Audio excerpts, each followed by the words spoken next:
Hello everyone, welcome back to another video. In this particular video, we have a very popular application. This is the 2019 to 2024 Dodge Ram pickup trucks. This is everything that's included in the box. You have a very well protected unit here that basically opens up like this. You have your harnesses and all of your connectors. You have the main unit packaged nicely in a double plastic bag with your screen protector film, which is the blue one. And what we're gonna do is we're gonna lay it all out and we're gonna go over every single one of the harnesses that's included in this kit. But most importantly, let's not forget, remember, inside of the box, you're also going to receive your welcome letter, email address, phone number, direct contact, you guys. No one on the market does this. Support, application questions, accessories, or any other concern you might have, here you go. Direct access, phone number and email. You can call it, you can text it. We are here for you. And then there's also another card that talks about where the user manual for this unit is. So keep in mind, once we get this unit powered up, we'll show you where the product manual is. Okay, so first things first, let's go over the harnessing second, but we're gonna go ahead and open up the main unit. Let's take a look at it. Let's get familiar with it, just so you know what to do once you're ready to install it and mount it into your factory panel. So basically, we've got some instructions over here. And what this is telling you is that if your vehicle is equipped with the factory 8.4-inch screen, you're going to need to cut 2 extra plastic screw holes and move up the install kit on the radio so that it fits accordingly. Basically, what the image is telling you here and here is, if you look at these two, there is these mounts here. Basically what you're doing is you're going to be putting a screw through here, but they're telling you that if you have the factory 8.4, what you're doing is you're removing the 2 screws that are on the sides, and you're going to move this entire bracket up to where the other blank screw is on this particular panel. You're doing that both on the left and you're doing it on the right side. So the pictures that you see on this paper here, it's showing you the before and the after. So pay close attention to that. Also, in this image here, they're telling you, we are telling you, that you have to cut these 2 poles, this one and this one. You have to cut them short to make sure that this panel aligns and it sits flushed up against the factory radio bezel. Make sure to keep that in mind and pay attention to it. So in our case, we have the factory 8.4-inch screen that we're going to be replacing. So I'm going to go ahead and show you basically the screws that you're supposed to remove. So we're going to remove this one here. We're also going to be removing this other one on the same plastic panel. And then once you do that, you're going to notice, so this is where the screws come originally screwed into, and this is just so you can get a visual. So the screws are originally in this position. Well, you're taking them out and you're going to move the bracket basically up so that the screws are now going to go into the screw holes that are directly below the ones that are there now. So let me take these screws out. And then I'm going to move this bracket up a little bit, and I'm going to make sure that these screws now go into basically the screw holes that are below the ones that they were in. And we're going to do that for both the left and the right sides. And this is just so that the factory screw holes can line up with this panel here. Okay, so now let's do this side.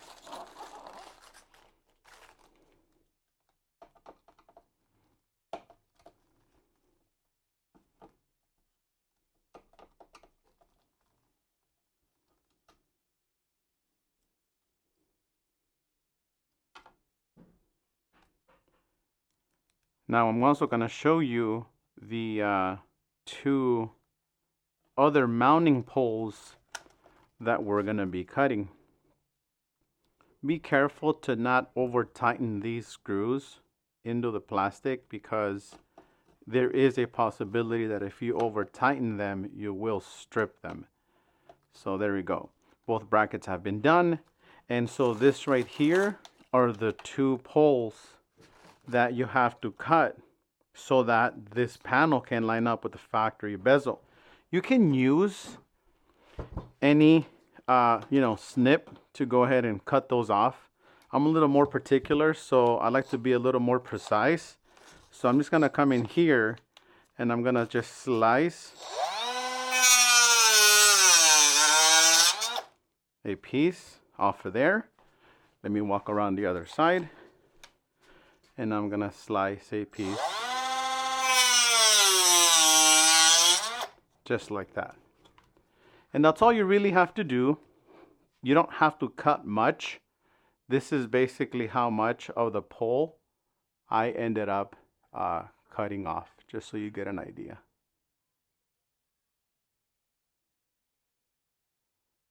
All right, and so now that we've done that, don't forget to remove this paper from the back of the radio, because you don't want to leave it on there. You want to make sure that you take it off, because this is breathing room for the electronics that are behind the screen. You don't want to keep them covered. Don't forget to remove this illustration from there. Now let's open up the kit content and go over the harnesses and connectors that are included in the kit, just so you get an idea. This is a fresh unboxing of all of these harnesses. There's one, there is two, a smaller bag, there is three. Now, as you very well know, these particular units are compatible or have the ability for you to load a 4G LTE SIM card directly into them. This is so that you're always connected to a cellular network. Now, SIM cards have different types of sizes. There's a small, medium, and a large SIM card. This one happens to fit the medium-sized SIM cards. If you happen to have a small one from an existing tablet that you want to take out, but you don't have the frame to turn that small SIM card into a medium-sized SIM card, we include a frame in here for you. 9.9 out of 10 times you're not going to use this, but we're generous enough and very thoughtful to make sure that this is also included in there. And let's not forget a very nice silky piece of cloth so that you can keep your screen very well clean from all the fingerprints you're going to be putting on there. So once we've gone through that, we're going to go ahead and start opening these bags. So depending on the application, you may or may not need to add the speaker. This is the speaker so that you could retain the parking sensor audio. Most of the time, I personally like to add it in there. I don't want to find myself in a situation where I needed it, but I didn't add it. Because sometimes, depending on the factory audio system, the parking sensors will work without this. Other applications, you're going to need it.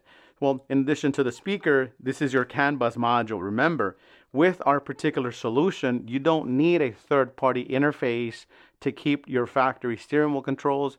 You don't need a third-party interface to keep the factory backup camera functional. You don't need a third-party interface to keep the factory Alpine or the factory Harman Kardon audio system functional. Guys, this is all done by us from A through Z. You require no third-party companies to be able to achieve all these things. Not to mention being able to keep all of the vehicle control functions that your factory radio has. This is what makes all that magic happen. These are some additional harnesses. Let's go over them together. So inside of this big bag, there are other smaller bags. You have your GPS antenna, and we'll go over mounting position, good spots to put it in. It's got the blue plug. You can't go wrong.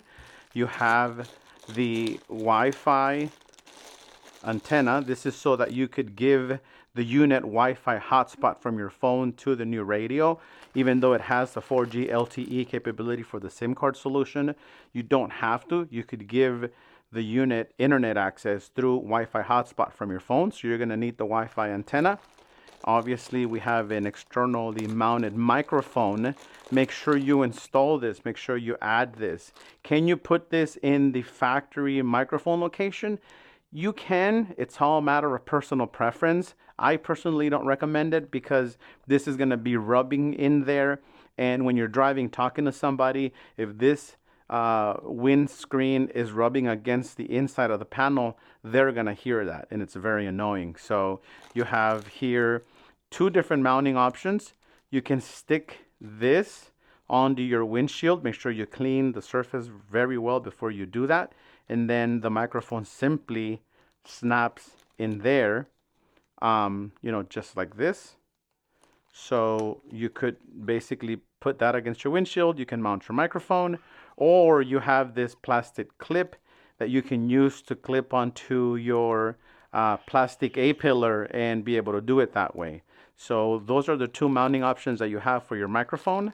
And then let's go over the other antennas that you're gonna get in the package.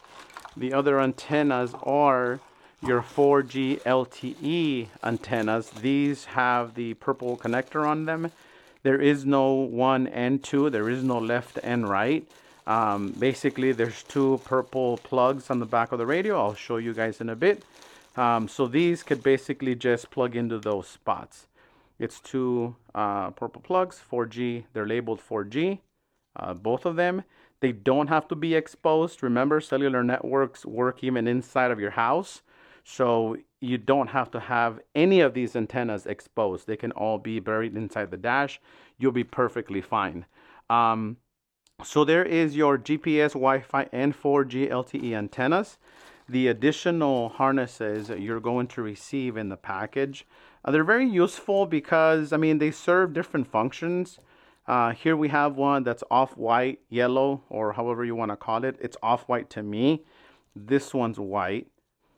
The other one is not as white, so you can call it yellow, you can call it off-white. Either way, it's the one that has your front, rear, and subwoofer RCA outputs. You guys, built-in preamp 4-volt RMS RCA outputs. This speaks volume about this unit, okay? You can add aftermarket amplifiers to this unit. You don't have to go out and use a high to low adapter the way most of these other factories make you do, because they don't think that you need to be able to have these things. Guys, here in the US, we're audiophiles. We like our music and we want it to sound really good. So if you want to add aftermarket amplifiers, there are your 4-volt preamp outputs. And in addition to that, on the same harness, you have your microphone plug. So that's this one.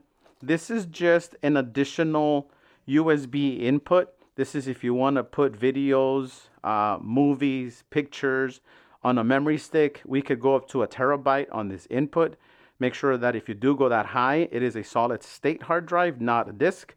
And basically it's a 2-ended cable into the radio, and you can route this to your glove box or anywhere else that you prefer. The other one that we have here, black plug, it has 3 yellow RCAs on it. You have your rear, front, and your side inputs. Basically, you have 3 different camera inputs. The one that's for your factory backup camera is labeled factory cam input. So this is where we're going to be plugging in the factory backup camera. We'll show you how. In addition to that, if you're going to be running other cameras, or if you're not going to be using the factory backup camera, you're going to use an aftermarket backup camera to put it somewhere else, we can provide power to any one of those front, side, or rear cameras. We have camera power outputs directly on here. So this is this black plug that has the yellow RCAs for your 3 different camera inputs. And we've got power directly for those cameras. You don't have to source power anywhere else. Now, this we call a DVR cable. Basically what this is an additional accessory, constant, and ground power outputs. You can use something as high as 4 amp outputs. If you need any more than that, make sure you use a relay circuit for it. But this is an additional power output that we have for this unit. If you're not going to use it, make sure that you leave the gel tips on there, but add some tape on here just for added preventive measures so that in the future these gel tips don't come out and then you have these wires shorting inside your dash up against the chassis of the new radio or the radio cavity inside of your dash. So in that same bag we have here, this is your auxiliary audio video input. Hey guys, we keep it old school. If you're gonna be doing rear seat entertainment, an external DVD player, I don't know, maybe your I don't want to say your Xbox, because you know you don't want to use an Xbox through these kind of inputs when these units have an HDMI input capability. So again, auxiliary audio and video inputs, old school, the way we did it in the early 2000s. That's what that is. Aside from that, we have the main harness. So this is what's gonna plug in to the main radio power plug. So you'll notice that there's a lot of different ends on this harness. Don't get confused. One of them, you'll know, it goes directly into the new radio. So this is into the new radio. Coming off of that, let's start off with these additional loose connections. We have your amplifier remote turn on. It's orange and it's labeled amp EN. So this is your amplifier remote turn on. If you wanted to get crazy and put this radio into an application that it doesn't belong in, all you really need is power to the yellow wire, power to the red wire, and ground to the black wire, and that will turn this radio on. And if you wanted to manually trigger the reverse camera input, there is a brown wire labeled 360 trigger. Now, again, 9.9 out of 10 times, you're not going to use these wires unless you're adding an amplifier. If you're not, simply keep the gel tips intact, add a little bit of tape for additional preventive measures, and basically tape these together if you're not going to use them. Okay, so now, main plug, wires coming off, you have this one plug that says audio out. This is speaker level output from our radio. Now you're going to choose any one of these two plugs to plug it into. If you don't plug it into any of them, you're not going to get any sound. One of them says with factory amp audio in. The other one says this one says with factory amp audio in. This one says without. So if you have the factory HK, the factory Alpine, in this case, we have the factory Harman Kardon. So we're going to use the one that says with factory amp audio input. So let's go ahead and just plug that in while we're at it. We'll leave that there. The other one is simply not going to get used. All right. So moving down the line here, the other plug that we have, this one says speaker. This is for your additional chime speaker for your parking sensor audio. This is where that's gonna plug into, right over here. Don't get it confused. Make sure that you plug it in if you're gonna make use out of the speaker. Like I said, I always add it on there. If the car wants to play the sound, cool. If the car and the speaker wants to play the sound, I'm okay with that. So that's that plug. There is this white plug. This is your CAN bus connection. Remember, we talked about the box that makes the magic happen. This is where that's going to plug into. Basically, what this box is doing is it's reading constant power from the car, CAN bus high, CAN bus low from the car into our CAN bus module. Our CAN bus module is what generates the ignition 12 volt out to turn the new radio on. So that's what this plug is. We do have here another plug called multi-camera power. In addition to the 3 inputs that we talked about earlier, okay, we have a multicam interface module. It'll give you up to 6 total camera inputs in addition to your side and front. So you have a total of 8 camera inputs if you wanted to go this route. If you're not going to use it, chances are you're not, unless you want all these different camera inputs. It's not a 360. This is just a multi-channel camera input connector. So coming off of that, we've got CAN bus, we have this. This right here is the other two connectors. One of them says to climate. There is a plug that you're gonna disconnect from the back of the radio that controls the AC. That's where that plug is gonna go into. The other one says to radio hazard lamp. Remember, we are relocating the emergency light from where the factory radio is. We need to duplicate that on the new radio. Basically, there is a plug on the back of the radio that this plug is gonna plug into, and that plug happens to be right over here, right at the top. Okay, and that's just so that your new hazard switch button can stay functional. Okay, so it latches in and it latches out. That's your hazard switch. So keep that in mind. That's what this little plug is. Moving down the line, I think the only ones that are left are these RCAs. So one of them says auxiliary detect. You're not gonna use this one. The other one says the factory auxiliary audio input that you have inside of your USB hub or inside of your armrest. You have two RCAs, auxiliary audio left and auxiliary audio right. You can use that to plug into the auxiliary audio input. This is just so that you can keep function of your factory auxiliary audio input. And that basically does it for the main harness, you guys. In addition to this main harness, another thing we want to talk about here is your factory USB inputs.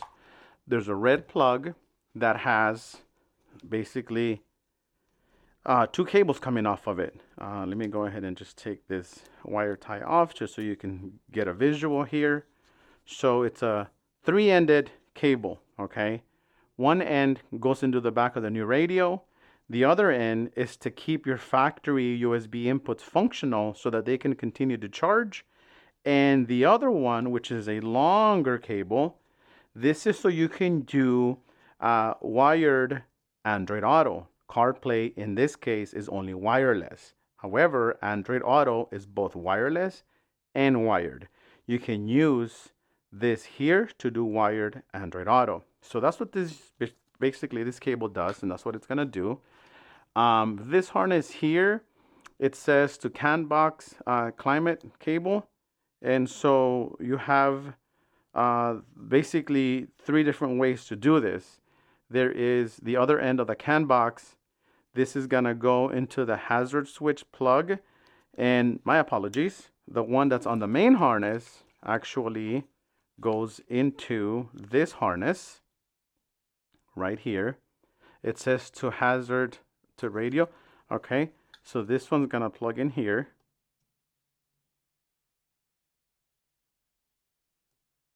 Oh, sorry, wrong side. So this is gonna plug in here, and this is gonna go into the radio, into that plug that I showed you. So the plug from the main harness goes in here. The plug on this harness goes into the back of the radio. And so the CAN bus module has two plugs, one on each side. One comes off the main radio harness, the other one comes off this little white cable. So that's what this is gonna do. You also have, oh my God, look, fiber optic audio output. If you wanna do an aftermarket high-end audio system driven off of Toslink, this is your cable. I'm telling you, not a lot of head units like this have fiber optic audio for you. This is your antenna adapter. You're gonna disconnect the antenna from the back of the factory radio. It's gonna plug into here. This is gonna go into the new radio. Now, let's talk about this box. There is a plug, a red plug on the back of your radio. That is your digital factory backup camera. That's where this is gonna plug in. Now, the main harness is gonna have, let's see, okay, the main harness has a plug that says on the label, it says camera power cable. All you're doing is you're plugging this into here. That red plug that you disconnect from your radio is gonna plug into this one. And coming out of this harness, you have two RCAs. You're gonna use the one that's labeled it still works. You're going to use the one labeled AHD, reverse AHD output. There's another one labeled reverse CVBS output. 19 and up Dodge Rams use an AHD factory camera. So this is what you want to plug into. Remember the black harness that we talked about earlier? The one that's labeled over here, it's labeled factory cam input. So this is where this one's going to go, and the other one's going to go directly into the back of the radio. This is to keep your factory backup camera functional. So that does it for the harnesses. Let's get in the car and start the installation process. Okay, so here we are in the car. I've got the factory radio covered, and I've got this cloth here just to kind of show you where all of the different plugs are going to plug into. Now remember, this is your SIM card tray. This is long enough for you to route into your glove box or down towards the driver's side right kick panel. You can zip tie it up there. And this is just for future reference. You know, maybe you're not ready to put a SIM card in there just yet from the very first time you perform the install. Maybe you'll be doing that later. But in any case, let me share this information about the SIM card capability and how all of these service providers, Verizon, AT&T, T-Mobile, haven't been able to basically help us consumers obtain hassle-free a working SIM card. So we've gone out of our way to be able to assist you with that, so that that process could be hassle-free.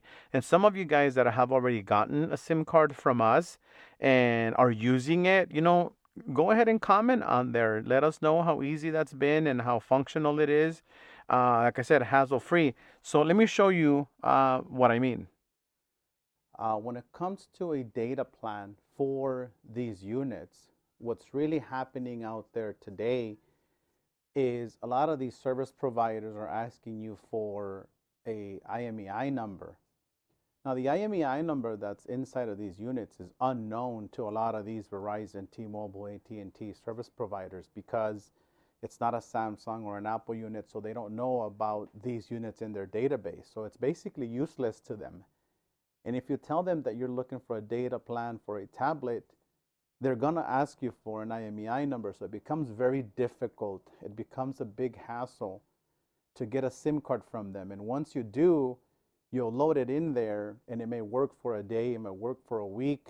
But then after a certain period of time, their system picks up on it being an alien IMEI number and the SIM card stops working. So what we've done is we've partnered up with a rep that'll provide us with SIM cards. We can mail one out to you at no charge, and you'll call them up. They'll go over the different rate plans, and in a matter of 2 minutes, they can have you activated. That's the same for T-Mobile as well as Verizon.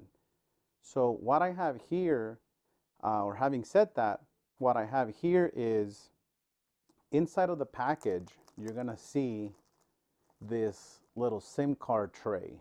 Because what happens is you may have a SIM card laying around on any one of your existing devices that you can pull out and insert into here, because SIM cards really have 3 different sizes. As you could tell, you have the SIM card, which would be considered small. This black frame is a medium size SIM card, and then this pink frame here would be a large size SIM card. Well, this particular unit takes a medium-sized SIM card. So if you have a small SIM card laying around somewhere, you would need to insert it into the medium frame so you can load it into the SIM card tray. And once you're there, all you have to do is this metal tray here basically slides down, and then it'll flap open like this. You'll notice that the SIM card tray has a notch here on one of the corners, and that's gonna match up to your SIM card notch like that. And all you really have to do is put it in there, close the flap, and slide it up, and close the tray. So all you really have to do is once you get this unit, if you'd like to get a hassle-free data plan through T-Mobile or Verizon, once you reach out to us in the contact information that's on the card itself, let us know. Send us an email or give us a call. If you don't get an answer, leave a voice message. If you can't call, you can also text that number for any questions or concerns, including SIM card related requests. And one SIM card will be mailed out to you. Once you receive it, you will call the contact information to the rep, and in a matter of minutes, he'll have you up and running. All right, so I have here, let's go on with the plugs in the back of the radio. On one hand, I have all of my antennas. On the other hand, I have all of the different colored plugs. Let me put these off to the side for now. And what we're going to do is let's identify the plugs on the back of the radio, and let's talk about what they are designed for. So on this grid of connections, obviously, we have all of our, colored plugs that are going to go in here. We have our GPS antenna plug. We have the 4G LTE antennas. Remember, it doesn't matter which one you plug into which connector. They're both the same. You have your Wi-Fi antenna connection here. This is your AM/FM antenna. And right here is the main power plug to this new radio. This HDMI port that you see here is an output. So if you want to run headrest monitors, some kind of rear seat entertainment system off the radio, because remember, you're going to be able to have Netflix, YouTube, Amazon Prime directly on this radio. So hey, if you want to expand upon your in-car entertainment, now that you have the ability to do so, you can use this HDMI out to go into a splitter so that you can split this output into 2, 3, 4, however many monitors you want to put in the car. That's what that's for. If you're looking for an HDMI input, that is done with a module that is sold separately. Let us know you're looking for one, and we'll guide you in the right direction. Cool? All right, so now that we've done that, the additional plugs that you saw earlier, that's for your hazards button and everything else. So now, let me grab all of our plugs again, and I'll show you here. Basically, we have, I'd like to start off, once the antennas are in there, I like to start off with my antennas first, only because once you're in the car and all of your harnesses are coming out, if you have these plugs plugged in, it makes it difficult for you to access the plugs that are underneath so that you can plug in the 4G LTE antenna. So what I like to do personally is I like to start with those plugs down there before I plug in the other connectors right above it. So this is my other antenna plug.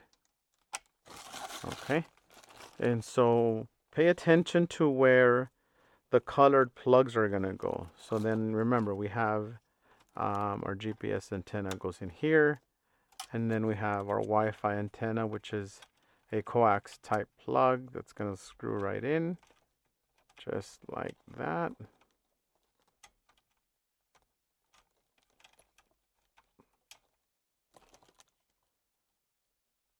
Okay, and then so bottom of these plugs from left to right is gonna be the off-white, bottom left.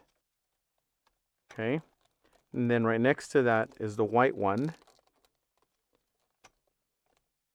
We're gonna go ahead, skip one, and go to our DVR cable. Sorry, skip those two down here, and starting at the top left is the backup camera cable, black plug. Our Toslink plug fiber optic output is next, and then we have our DVR cable here, and then last but not least, we have our red plug for the factory USBs. The only one other cable that we might be missing here, which I don't think we are, that's where these connectors are gonna go. So again, if you have, for example, you can't mess up, you know, the red plug, the DVR cable, the Toslink cable, or the camera cable. All right. Now, if you happen to mix up the off-white and the white plugs, chances are the radio is not going to turn on. So make sure you pay attention to that and plug these connectors in the way we're showing you here. So what we're going to do next is I'm going to open up these covers, take the factory radio out. We're going to take this panel, take it onto the bench, and take the factory radio out and put the new one in its place. Be right back. So almost forgot. Auxiliary audio in, last one on the bottom right connector. Again, there's no way to get it wrong. That's the one that's going to be used for the auxiliary audio video in. The only one you're not using in this application is this one here between the white plug and the gray plug. That's the only one you're not using. All the other ones you're going to use. Cool. So one of my favorite things or favorite parts about basically disassembling and taking the factory radio out of here is you really don't need a lot of tools, because there's a little rubber mat up here, and directly underneath it you're going to have two Phillips head screws. You can also use a 7mm socket on there. So either one, I just dropped my Phillips bits. Let me grab it. Give me one sec. So you could use either a Phillips head screwdriver or a 7mm socket in there. Either one will work. I prefer the 7mm socket. It's much easier. It's not gonna slip, and so that's my personal favorite. So let me go ahead and do this here. Give me one sec. Let me just get myself situated here. So this rubber mat just sits in there, and all you really want to do is you want to come in here.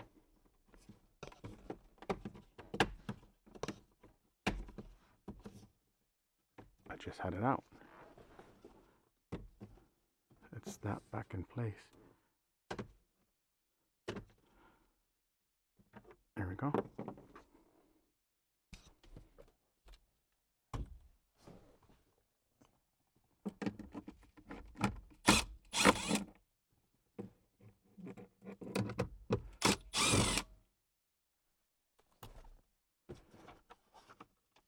And then that's gonna be it.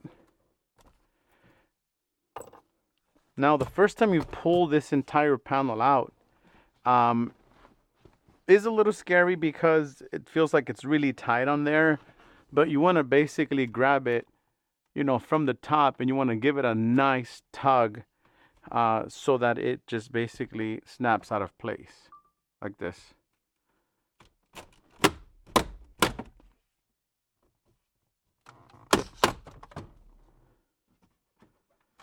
So basically now we've got all the tops. Grab it from underneath, and then you want to unclip the bottom. Now the entire piece is free.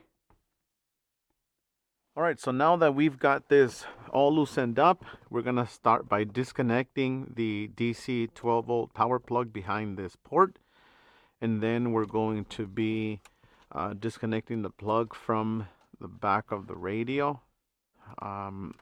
And then last but not least, we'll go ahead and show you the AC climate control plug.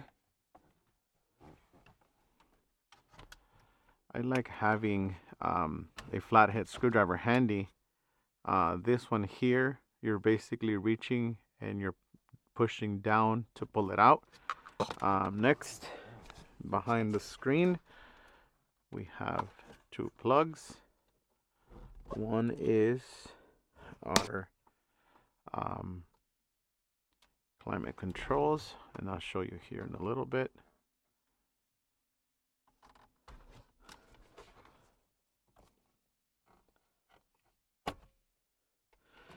One is an LVDS cable that we're not going to use.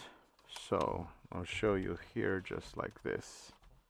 So what we have here is this plug plugged into the back of the screen. And this is the LVDS plug that's plugged into the back of the screen.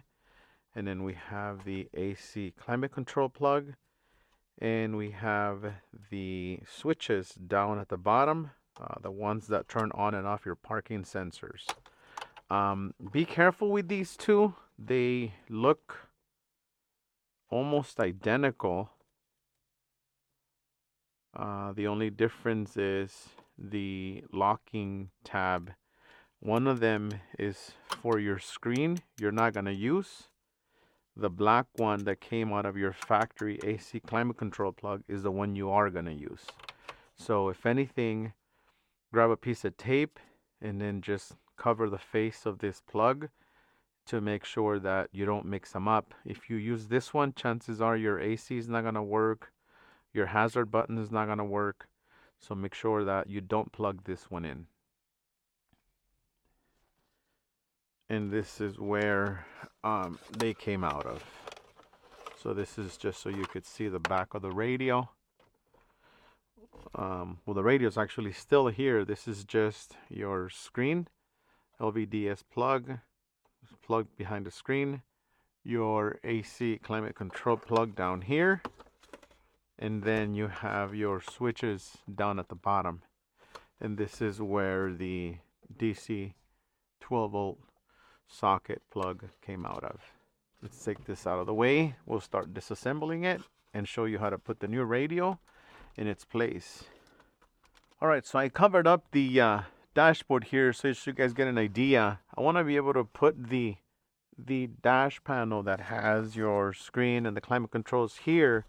I want to show you that basically what we're doing is we're going to be removing everything you see around here. So all of this is going to come off from the top of the screen all the way to the bottom of the climate controls. So what we're doing is we're going to put this entire assembly on its face down like this. It has T15 screws all the way around it. I believe is a total of, it has a total of 12 screws, 4 here, 4 here, 2 here, and 2 on the top. So basically what we're going to do is we're going to remove those using a T15 bit here.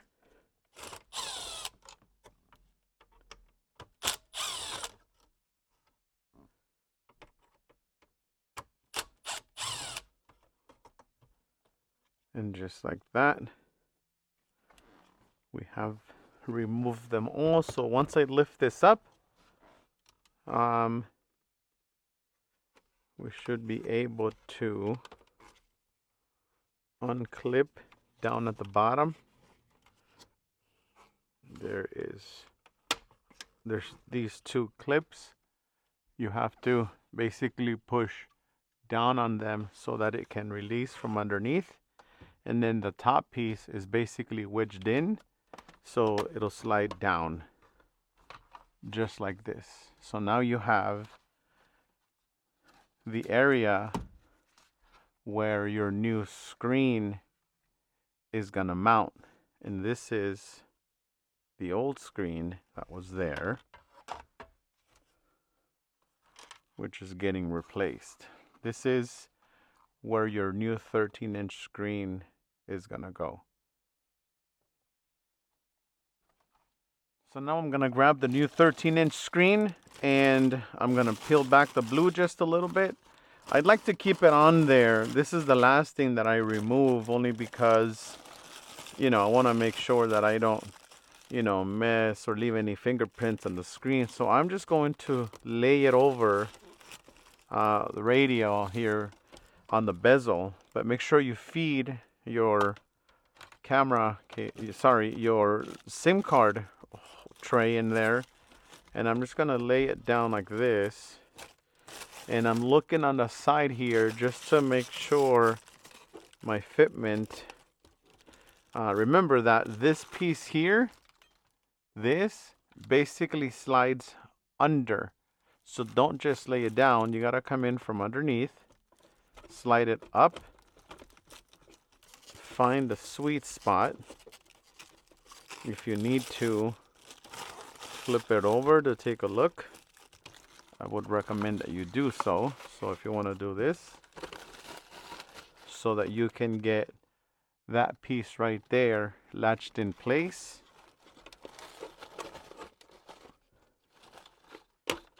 Just like that. So get it in there.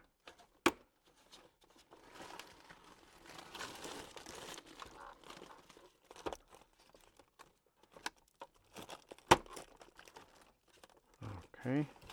So once it's in there, I'm gonna be putting back 2 screws on the top, 2 screws on the bottom, and the 2 over here.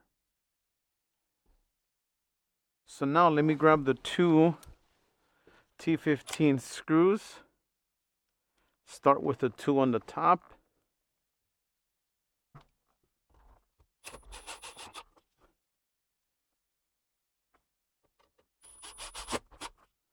Two on the bottom.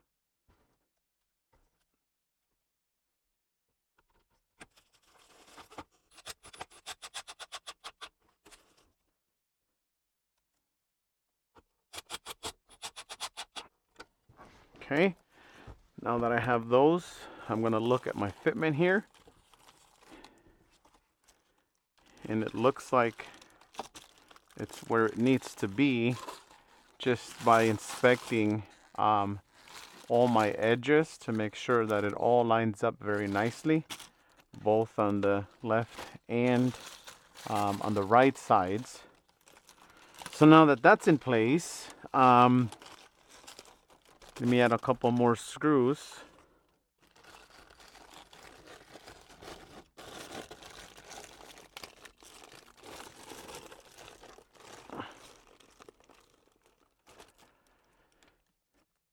One over here.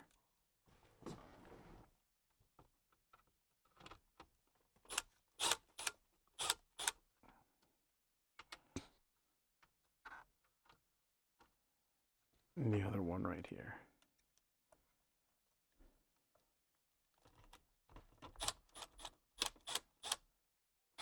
Okay, so that's a total of 6 screws. Let's flip it over and we'll start working on removing the radio out now that we've got this ready to go. All right, so moving on to removing the radio. 4 screws, Phillip heads or number 7s. I like to use number 7s, number 7 socket myself. It's much easier for me to do that. Okay. So now that I have that out, remember this is not going back in. This is your radio. This is gonna stay out. So you're now gonna have all this radio cavity to put all your cables in place and all that stuff. Here's the other plug that was in there. Make sure that you don't undo this one because it's very similar to the climate control plug, and if you take it out and you somehow mistaken these two, you're gonna have problems. Your hazard buttons is not gonna work and you'll have other things that may not work. So beware, make sure that you don't take this plug out of this bundle here. So let me take this out and I'll show you what we've got back here. So this is your this right here. So this is your factory backup camera. We showed you the way it looks in that black box. So make sure that you don't break these off. Previously mentioned, I like having a flathead so I can push on the locking tab and slide up at the same time. So I like using my fingers to push it in. And so I push it up against my finger like this. and then I slide up together. So same thing with these other additional antennas. Okay, this yellow one's your GPS. The white one is the LVDS.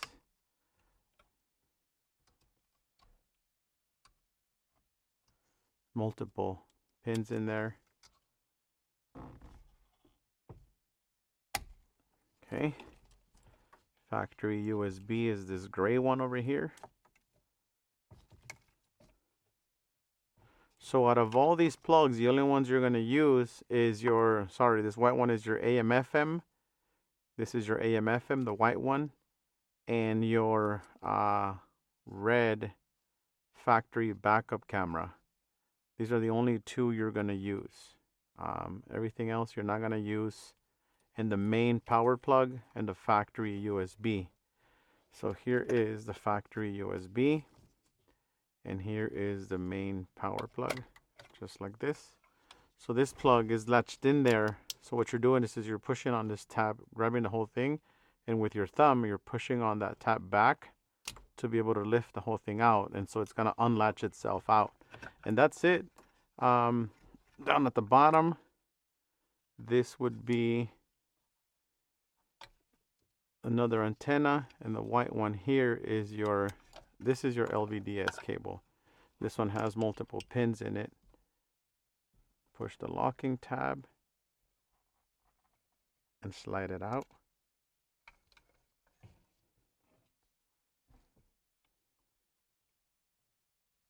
Just like this. Okay. Get that out the way and start working on my harnesses right over here. All right, so now that we're here, let's talk about antenna locations. This spot right up here, you want to get an alcohol wipe, whether it be a Clorox or Lysol wipe to clean the surface. It'll create a nice bond between the plastic and the adhesive on the GPS antenna. But this right here, I would mount it with the cable kind of off to the side. This is a perfect spot for your GPS antenna. It's not way underneath the dash, and the only thing that will be right above it will be the tray behind the screen, and it's a perfect location for it. Now, in regards to your Wi-Fi antenna and your 4G LTE antennas, you don't have to mount them if you don't want to. It doesn't hurt anything, but if you would like a spot to mount them to, if you reach back here, you're gonna touch some flat surfaces underneath this plastic here. And those are basically the air ducts that are running across like this. You can wipe that surface on top. You can then come and mount the antennas right on top of the air ducts back here if you must. Again, 4G LTE antennas are not very temperamental. You could leave them back here. You're not going to hurt them. Wi-Fi, it's just between the antenna, the radio, and your phone, which is inside of the car. So there really is, in this particular case, no need to have to go so much out of your way to mount the antennas, at least not the 4G LTE and the Wi-Fi antenna. The GPS antenna, you should mount it here because it needs to be facing the sky.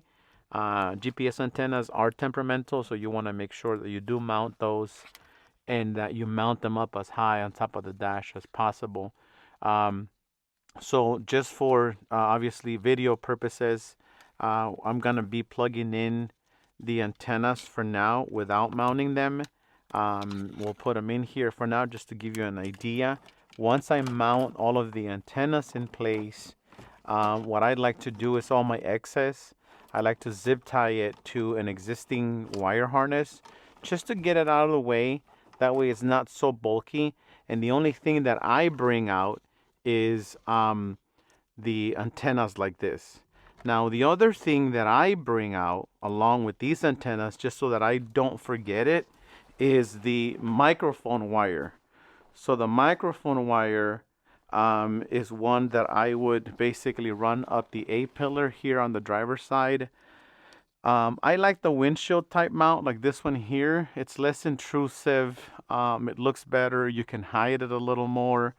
So then I kind of run under the dash up behind the radio here. So I basically go upside down underneath the driver's side steering wheel column, and then I fish my wire up. I'll bring it out and I'll put it together with my antennas, so that way these don't get forgotten. And then what I normally end up doing is I'll tape my antennas together with the microphone plug, and that way when it comes down to plugging everything in, I don't forget anything. So I'll tape these together like this, and then I'll keep these basically in a bundle all by themselves, and then I'll show you what I do with the colored plugs next. So next, I have the chime speaker, the additional chime module. This one here, it also has adhesive, so it's double-sided tape. I would clean this metal surface up really good, and I would mount this speaker right up against that. That way, once the radio comes in and it's here, the speaker is audible, and it sounds obviously like the audio is coming from the inside of the dash. So that's the speaker. And then the other one would be your AM/FM antenna. Remember, this white one is your AM/FM antenna. We include the antenna adapter, and so that's where I would plug this thing in. The very next thing would be to now bring in the main power speaker plug, and then last is going to be all of my colored connections into the radio. Okay, so here's the main harness. Remember, we have already plugged in our audio plug. We talked about the speaker plug. We talked about taping the ends on the unused wires while leaving the gel tips intact. I went ahead and also taped up the ends to the audio RCAs that I'm not going to be using, just so that the potential of inducing any unwanted audio noise is reduced. The only thing that's left here, as you saw earlier, we have our backup camera conversion box. Guys, this thing is crucial. Like, no other company has an adapter that's going to allow you to convert your digital backup camera so that you can use it with an aftermarket radio. There isn't any other company that includes this for you. And so the only other plug would be my climate control plugs. I have both sides of the CAN bus module already plugged in. I'm just ready to plug this into the back of the radio. So that's pretty much it when it comes to the main harness. So let me get started here. I'm going to grab my backup camera and plug that right in here, just like that. I'm going to now take the climate control plug, the one that says right here, to climate. That one's going to plug into the AC plug, which is this one here, just like that. Remember, this is for your switches down at the bottom. LVDS cable I'm not gonna need. This plug that was plugged into the screen I'm not gonna need. Okay, AM/FM is already there. This is my factory USB. I'll show you what we're gonna be doing with that a little later. So audio, climate, CAN bus. Remember my speaker plug, which is this one right over here. I'm just gonna go ahead and mate those two together, just like that. I'm gonna grab the main harness and latch that into the new plug, just like this. Like that. Give it a little push just to make sure it's plugged in. It is latched, but I'm still making sure that the plugs are in place. So the next thing here would be to talk about factory USB. Earlier we saw a red plug with this short USB connection that's gonna go to this factory USB retention plug right over here, just like that. So this is going to go into the radio. The extra USB input, remember, wired Android Auto, I could route down into this cavity, drop the glove box, and pull this out of the glove box along with the additional USB input so that I can have two additional USB inputs for future reference. Maybe I need to upload a file, plug in a memory stick, plug in my wired Android Auto because I don't want to do it wirelessly. And then the other ends of these cables, these are both going to go into the glove box, and these two are going to go into the back of the radio. So now that we're talking about these plugs, the colored plugs, the other one that is going to be used is the one labeled factory cam input. I'm going to remove the plastic protector, leave the other two in place, and all I'm doing is remember, I'm grabbing the AHD reverse output and plugging it into there. This is the one that's coming off of the camera conversion box, just so you could see, right? RCA coming out of here, going into my backup camera input. I already taped up the other ones that I'm not going to be using. Not sure why I left the blue one out. So let me tape that up. So now I've got tape on all of my extra ends. Remember, these are power outputs to other cameras. So if I'm not using them, I'm leaving the gel tips, but I'm also taping it to prevent any unwanted short circuits behind the dash touching other metal surfaces. So now that we have the backup camera, we have our additional USB input, we have our factory USB in with the wired phone link USB on the other end. All these other cables that you're not going to use, like your DVR power output, your Toslink RCA, your auxiliary audio and video input right in here. And then last but not least, you have your microphone plug on the audio cable, right? So all of these you're not going to use if you're not adding an aftermarket amplifier. So we're leaving these all together, and I'm going to tape these up just so that none of them gets forgotten, left out.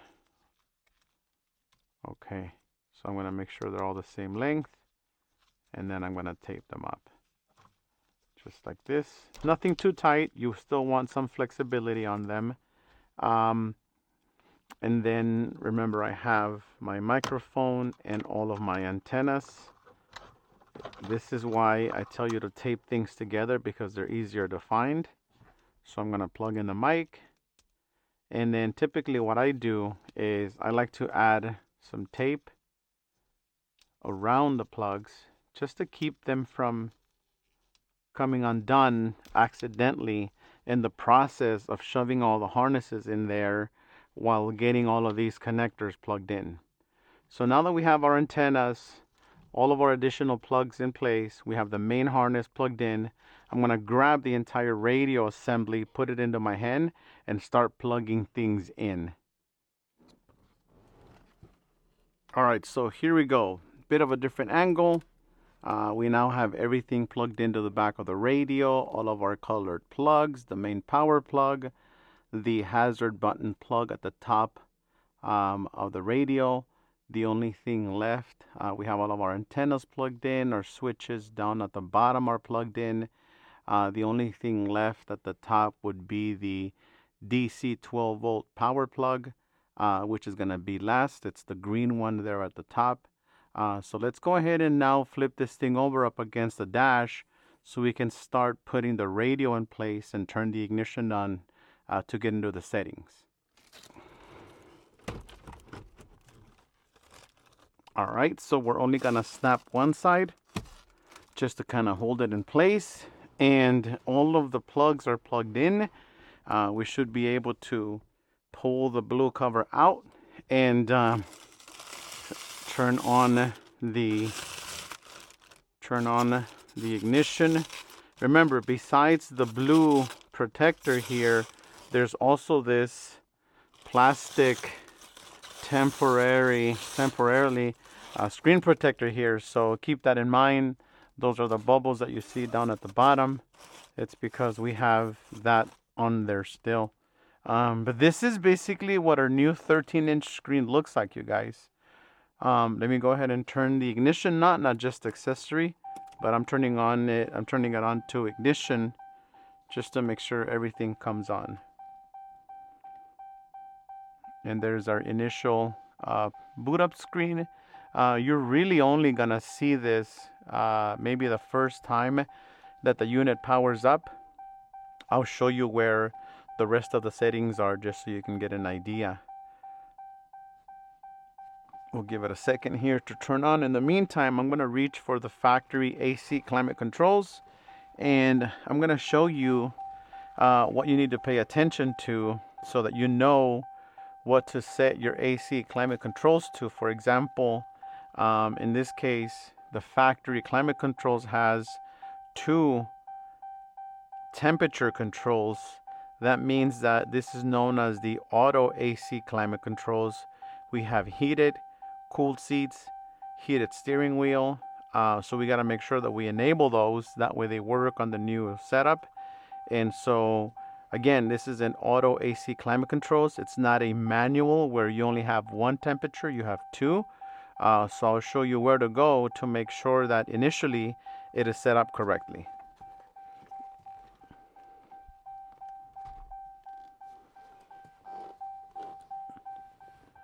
So once we are in the setup, let me adjust my light here so I can close the driver's side door and get rid of that chime.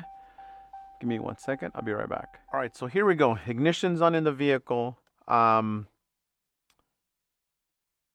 screen, climate controls. As it stands right now, when you hit the climate button down at the bottom, fan speed isn't working. Temperature isn't being displayed on either side. So that's an indicator that it's not programmed correctly. AC power on and off isn't doing anything. So from the home screen, we're going to swipe up. We're going to go into settings. We're going to go into system. First option, setting guide. First option, car model AC. This is where we're looking at Dodge Ram High, which means dual temperature controls. Low would be single temp. Ram mid would be single temp with 4 fan speeds. But in this case, we have a dual temp. So we have Dodge Ram High, and we're going to go to 19 and up instead of other. Once we touch 19 and up, the radio is going to come up and ask us to confirm the selection. We're going to press OK, and the radio is going to turn off and turn back on. I'll be right back as soon as the radio reboots. All right, so the radio just booted back up. As you can tell, when we go now to climate and we hit fan speed, we now have action coming from the climate controls, both temperature up. Fan speed up, fan speed down. The temp is set to low. We can adjust the temperature here up. As it stands right now, only the driver's side is being adjusted. So the driver's side is going to 70. Passenger side is still showing low.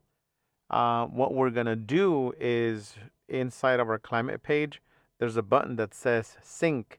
You push that, and that's going to synchronize both passenger and driver's side temperatures. Now, one thing that I really like about a system like this, let me zoom in a little bit just so you can get a better view. One thing I really like about a system like this is it's multiple ways of doing any one given function. For example, I have temp up and temp down on the screen as soft touch buttons.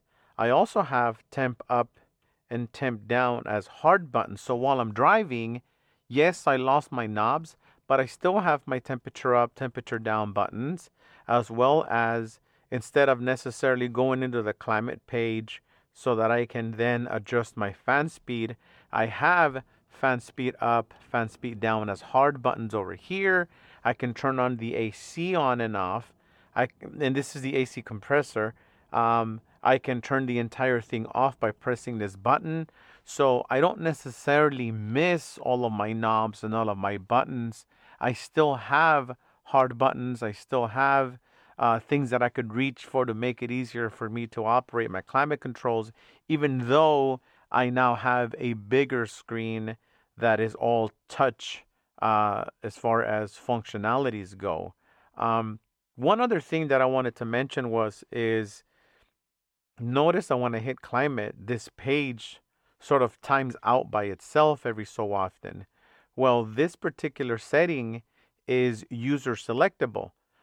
It doesn't have to time out if you don't want it to, or it could stay there longer if you want it to stay there longer. For example, if I come into the home screen, which I'm already on, and I swipe up, I get into settings. I'm going to go into system. Down at the bottom, there's factory settings. The code is 1660. Press OK. And then I'm going to swipe up and I'm going to look for an option called climate timeout. Right over here, it's set to 10 seconds. I push the down arrow. My options are 10, 15, 20, or 30 seconds, or I can turn that function off so that when I go back to my climate page, it'll always stay like this so that I can adjust my fan speed, so that I can adjust my temperature, so that I can change the mode as far as ventilation controls go. And this one page is going to stay there. It's not going to go back down until I hit the home button or I hit the back arrow. It's the only time that climate page is going to go down. And I have the mode button here. I could control the ventilation modes with this button. I could see the icon down here changing every time I press the mode button. It'll switch to defrost. It'll switch to leg and face. It'll do all that cool stuff. I also have my front defrost button there. It's going to respond over here. I also have my rear defrost button there, my recirculation button there. And so again, I don't have all my knobs and all my buttons anymore, but I still have an easy way to control my AC climate controls.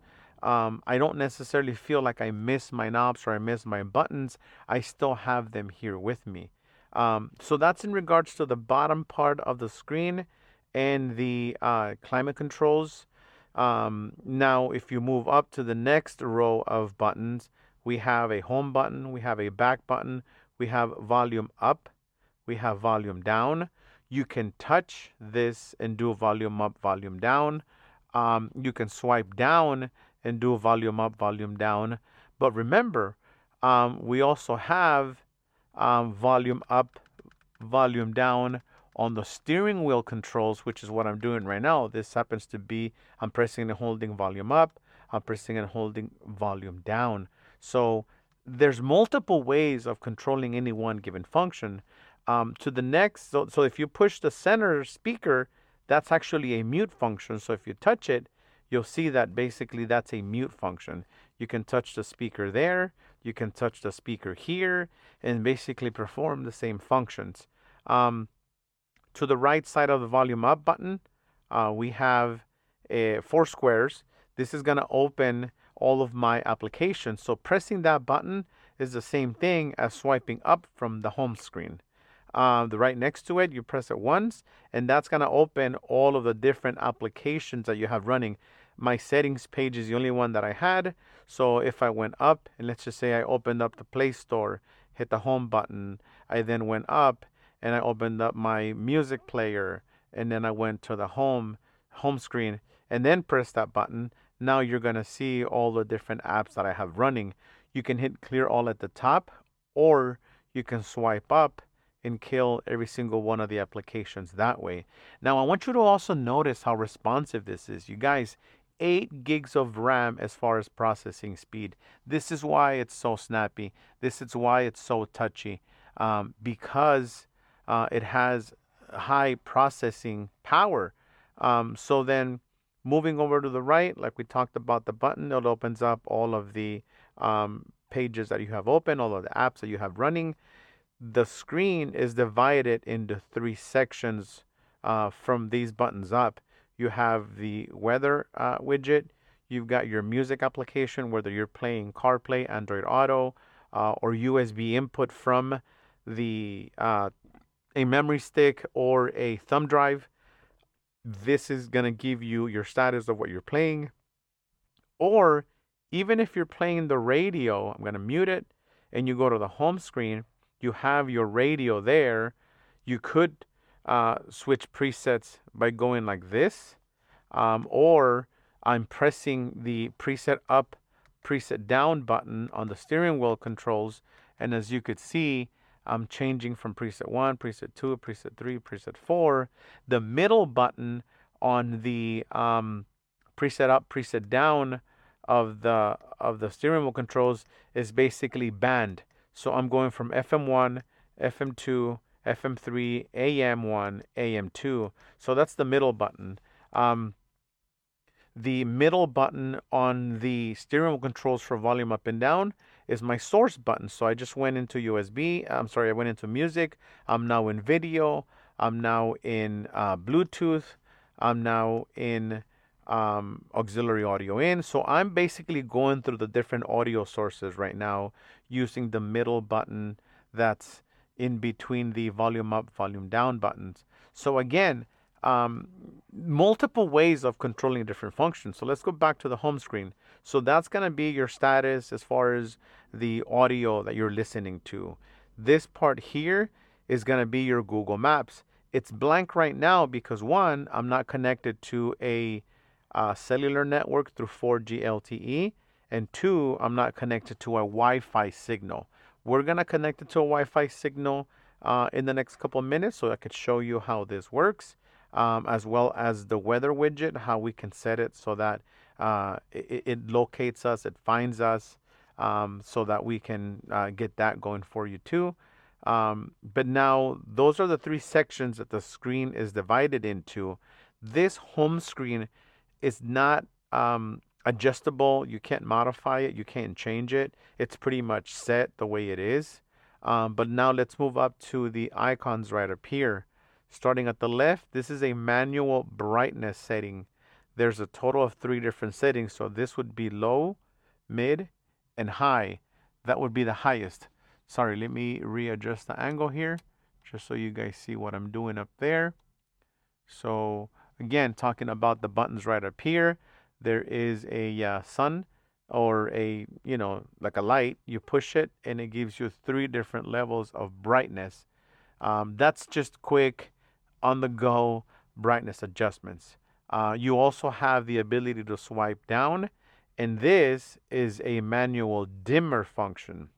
So you can also do that. Now, another cool thing is if you're driving late at night, it's dark out, the screen, even in its dimmest setting, or maybe you just want your car to be, really, really dark, what you can do is swipe down and you can black out the screen. Now it's still on in the background. It's just that the backlight is off. To bring it back on, simply touch the screen and it'll come back on for you. So now moving over to the right, this particular GPS or navigation type of button, what it does is it does exactly that.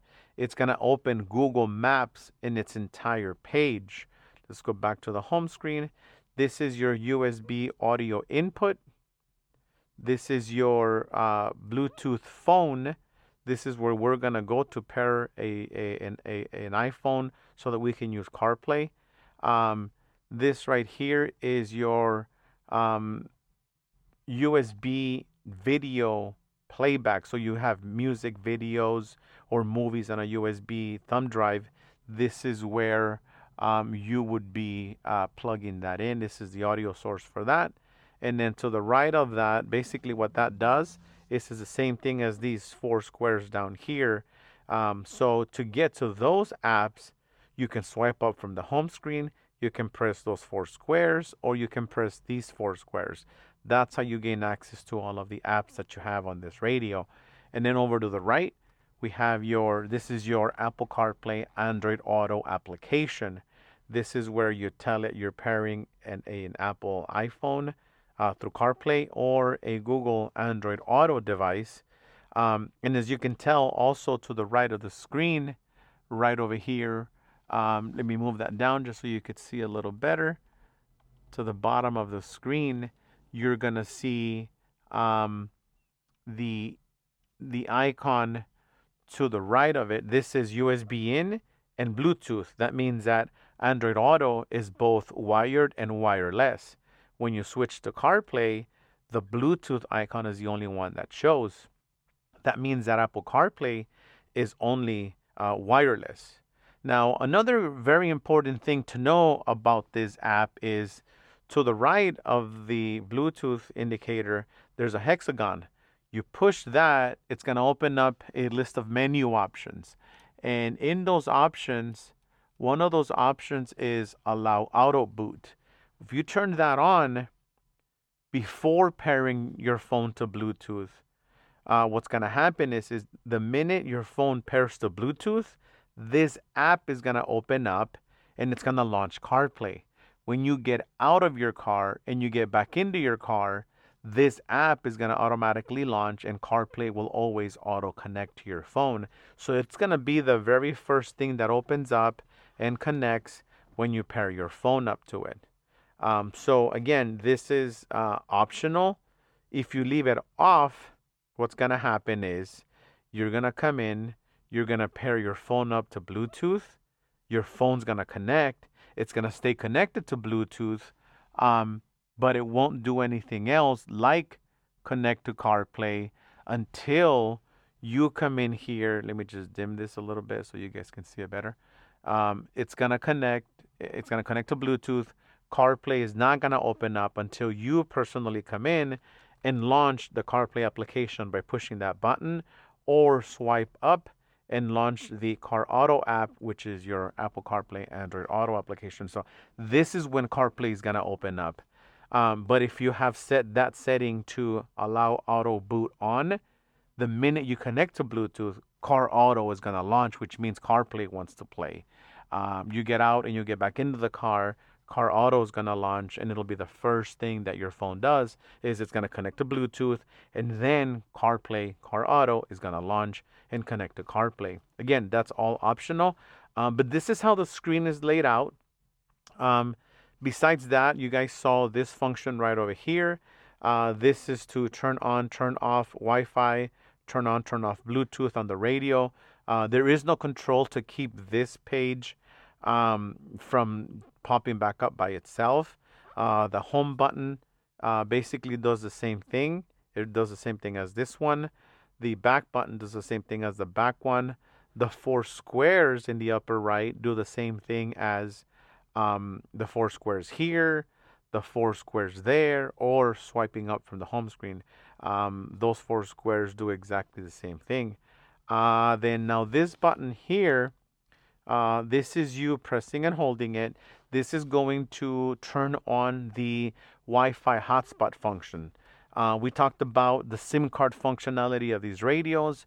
If you go with the unlimited data plan through T-Mobile, what happens is that SIM card also turns this radio into a Wi-Fi hotspot tethering device, which means other people in the car can connect to this radio and use the data that's on that SIM card for their devices as well, which is a really neat feature, to be honest with you. So that's what that does. You're basically turning that on or turning that function off. If you want more of the Wi-Fi hotspot tethering, you press and hold it, and it's going to take you to that page. Another cool thing that this radio has is when you swipe down, there's a camera. Whatever screen you are displaying, when you touch that button, it's going to take a screenshot of whatever you're displaying on that screen, and it's going to save it inside of the file browser, and it's going to be under pictures, screenshots. That's where that picture is going to be. You can then choose to delete it. You can then choose to cut it, paste it, and use other applications to open it up, like wallpapers. It has the ability to read pictures that are on your device. So that's the home screen layout. What we're going to do next is talk about CarPlay Android Auto. So let me grab an iPhone, I think it's a 14, and I'm gonna go ahead and pair it up to this radio so you can see how that process works. So connecting an iPhone is fairly simple. I have an iPhone here. You're gonna swipe up from the home screen, and we're gonna go to Bluetooth, upper right hand corner. There is the chain link. We're gonna select pair new device. It's gonna start to look for Bluetooth devices. It found my phone. I'm gonna touch it. It's gonna now, I'm gonna look at my phone. It's gonna ask me if I want to pair. I'm gonna select pair, allow contacts. So now the minute my phone comes up here and it shows that it's connected to that device, what's gonna happen is the CarAuto application, it shows it's connected.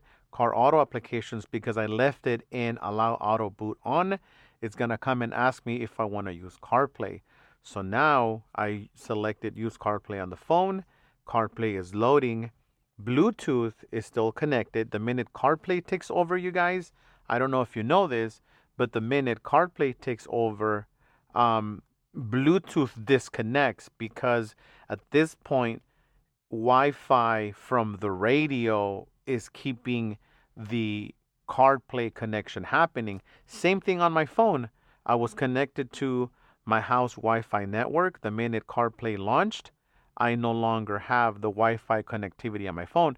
If I come in here and try and turn on my Wi-Fi, it's going to tell me it's going to disconnect from CarPlay if you enable Wi-Fi, because the Wi-Fi chip on my device can only be connected to one Wi-Fi network, the radio's CarPlay or my house Wi-Fi hotspot. Same thing with the radio. It's using its Wi-Fi functionality to connect to CarPlay. So this is CarPlay in all of its glory. I mean, Waze, Spotify, everything else. So I've got here, my audio is already playing.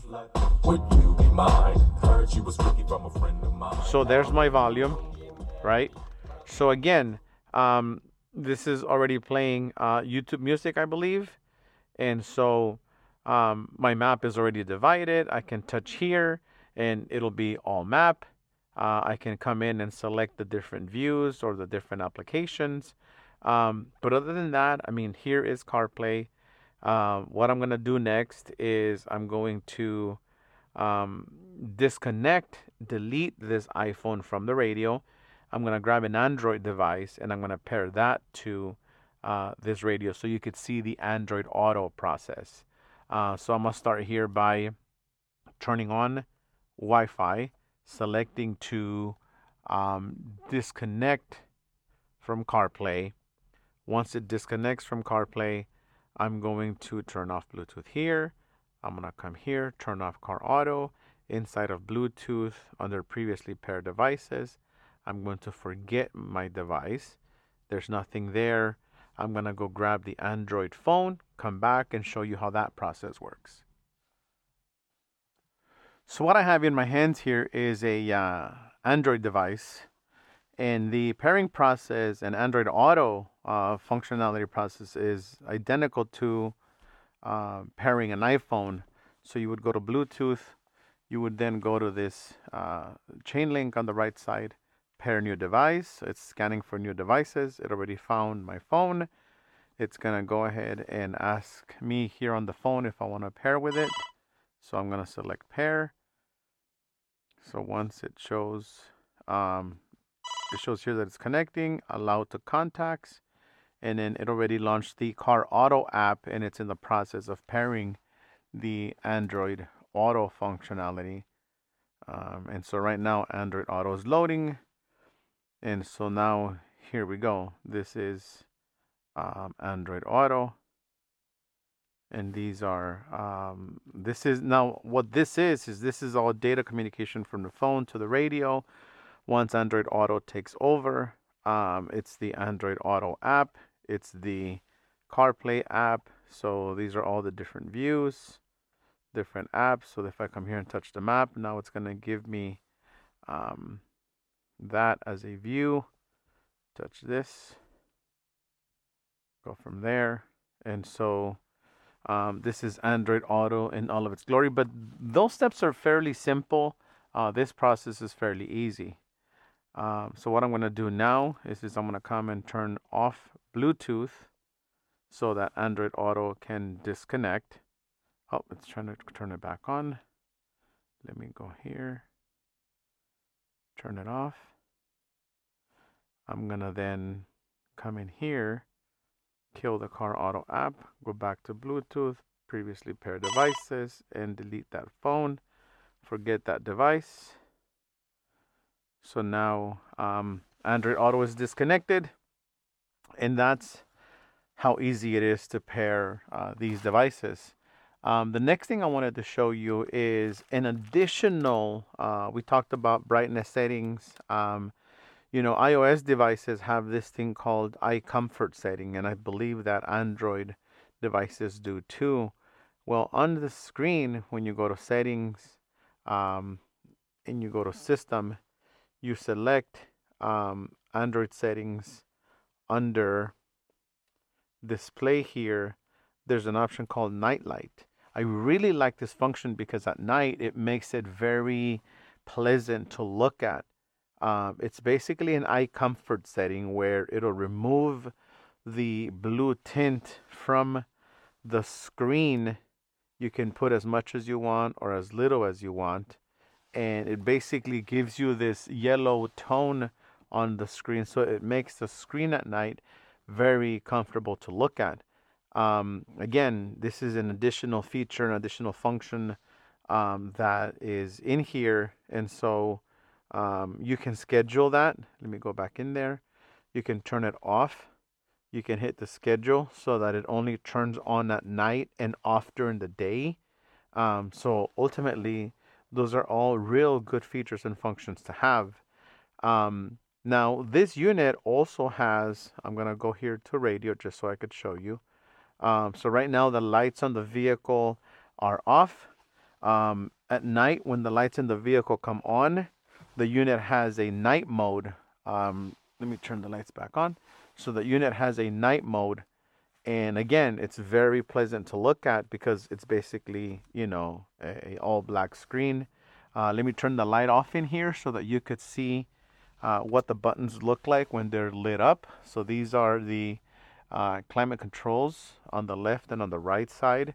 So again, very nice to look at.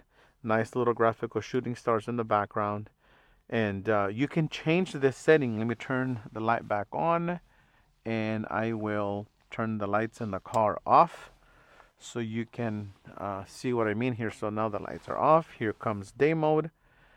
Inside of the settings, you can come in here and under general, under day night mode, you can set it to auto. You can set it to day so that it doesn't change. You can set it to night so it's always in night mode. I personally like the setting that controls the brightness with the headlights. So that way it's easier to look at during the day and pleasant to look at night. So that's as far as brightness goes, dimming effect. You can tell it during the day how bright you want it, and you can tell it at night how dim you want it. Because you can have it at night, even though the lights are on, it's going to go black, but it's still pretty bright. But you can tell it to dim itself at night so that it's not that bright. So that's where you can change all of those settings. And I'm going to go ahead and turn the lights back off so that we could go back to day mode. One other thing we wanted to look at was the heated seats, cooled seats, heated steering wheel. If you notice inside the climate page, those don't appear. So what you want to do is you want to go to settings, you want to go to system, first option setting guide, first option car model AC, second option seat and steering wheel. So you touch that, and this is where you're going to turn on steering wheel heat, heated seats, cooled seats. So once you've done that, you're going to go ahead and under setting system, save and reboot. So the radio is going to turn off, turn back on, And next time we go to the climate page, we're going to see heated and cooled seats. Let me stop recording and I'll come back as soon as the radio turns back on. All right, so now that the radio has rebooted, we're going to go to the climate page, and now you see here on the left side and on the right side, we have driver's side heated seats and cooled seats, passenger side heated seats and cooled seats, as well as heated steering wheel. So the fan turns on the cooled seats, the heat turns on the heated seats. Now in this case, the vehicle has to be running for that to turn on, turn off. In this case, we only have ignition on, but now we have those icons there, and we are now able to control those features and functions. So that's how easy that was. One other thing that I wanted to come in here and show you, besides that, is Wi-Fi hotspot connection. So right now, time and date are off. I could go in there and manually change that information, and that way I'll go in here under time, and I can come in here and basically date is already 1 day ahead still. Here we are, let me use network provided time. When you turn these off, which I would recommend, turn off use network provided time, use network provided time zone. Use those so that you could manually come in here and set your own time and date. Right now it happens to be 10:57. That's fine. AM, it's PM. Hit OK. And like I said, I personally rather do that manually than have the network set it for me. But let's get into Wi-Fi hotspot. So what I'm going to do in here is I'm going to go into settings. I'm going to go into personal hotspot on this iPhone, and I'm going to go into the home screen, go to settings, go into system, under network. I'm going to turn on Wi-Fi hotspot. It's going to find my phone and select it, enter the password. And so I've done that, hit connect. So it's obtained connecting it, so it's now connected to a Wi-Fi hotspot. Once you are connected to a Wi-Fi hotspot, what you want to do then is, I'm going to show you the Google Map. But again, this is Google Maps in all of its glory. From the home page, it'll continuously do that. In here, as far as weather goes, it thinks we're still in Guangzhou. So what you want to do in here under settings, let's go to Fahrenheit, automatic position. Let me do that off. And then it should go from there and select a different state, North America. Let me go here, and this is basically where I would come in here and try and select basically a different city, which is where I'm at now. Let me find where I'm at here. And again, so let's go to California.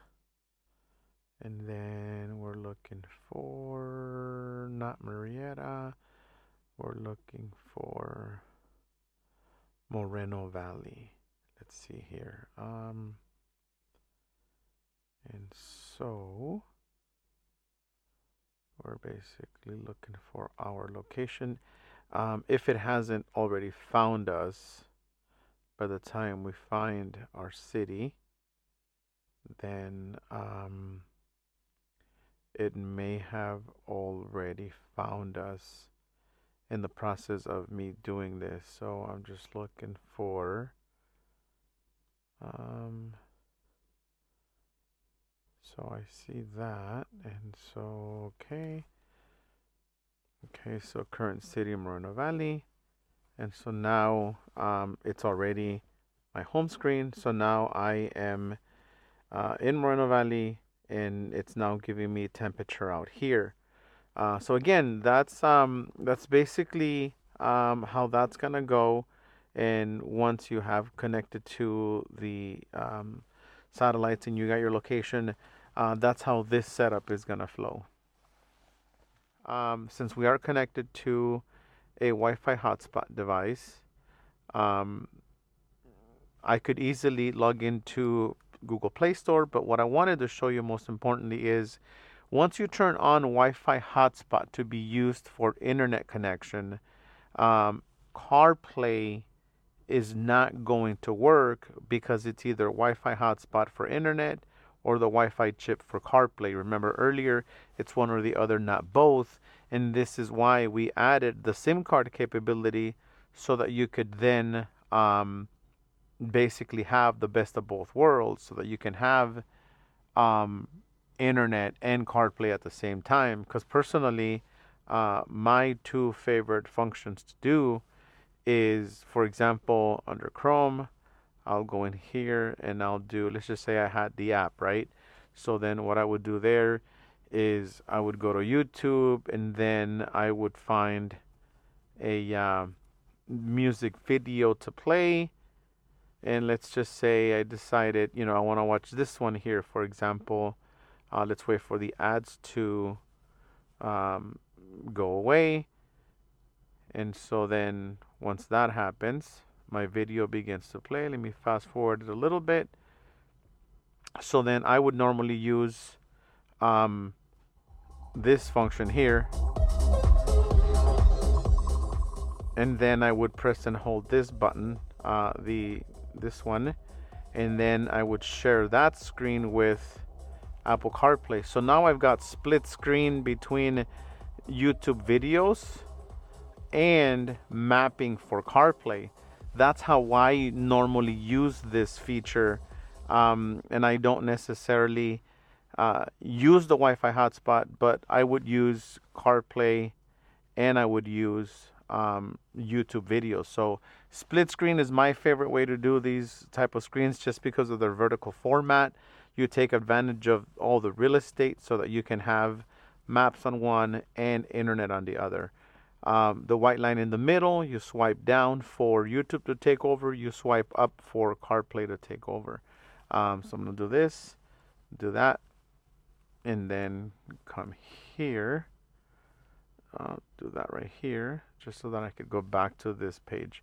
So then, again, I'm connected to an internet source now, which is my Wi-Fi hotspot.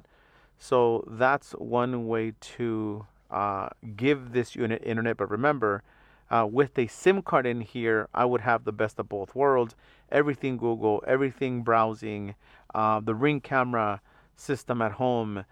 It's logged in. Somebody rings me at home. It's gonna pop up on the radio display. I can talk back to them because it's always connected to a cellular network. With Wi-Fi hotspot connectivity, we all know how that works. When you get out of the car, you get back in. You gotta make sure you are connected. CarPlay and internet doesn't work together. It's either one or the other.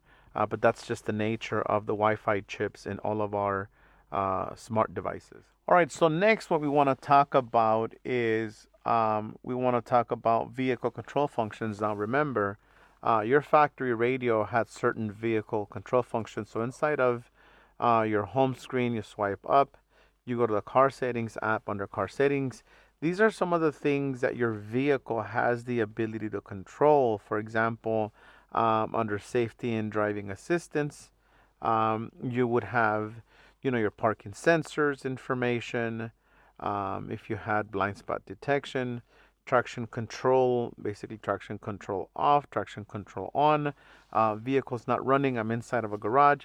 But this is where all of the vehicle control functions would be. Now, in addition to this, this is how the radio integrates to the car. It does it through the car settings app. We've gone through all of the other functions in regards to steering controls and all that's all up and running. But there's another part to this, which we talked about in the beginning.